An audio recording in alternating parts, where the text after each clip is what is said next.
Her Majesty overturned a long-standing rule so Prince William and Kate Middleton could use a royal title for third child Prince Louis, a rule break not extended to Prince Harry and Meghan Markle.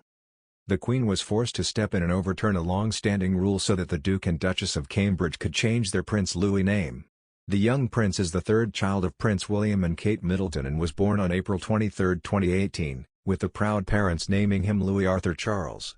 Louis' name is a popular one in the royal family, with both Prince William and Prince George having it as their middle name, in honor of Prince Charles' mentor Lord Louis Mountbatten, who died in an IRA bombing in 1979. The middle name Charles is a clear tribute to Louis' grandfather, the Prince of Wales.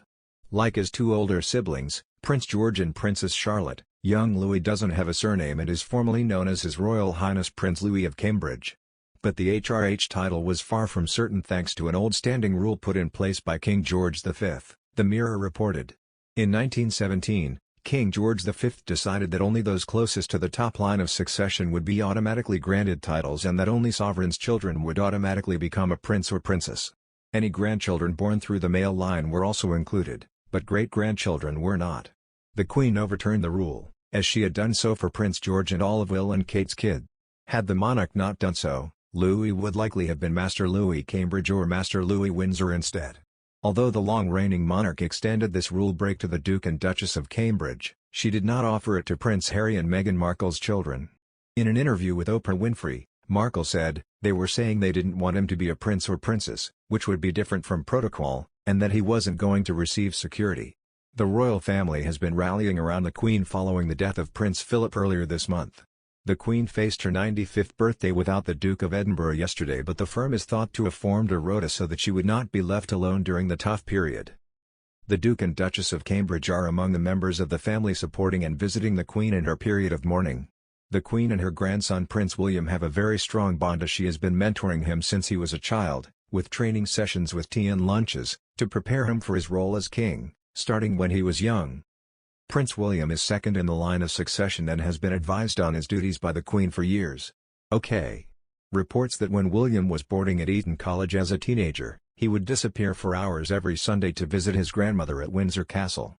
The Queen would invite him for lunch and tea with her, during which they would have one-to-one mentoring talks about his future in the monarchy.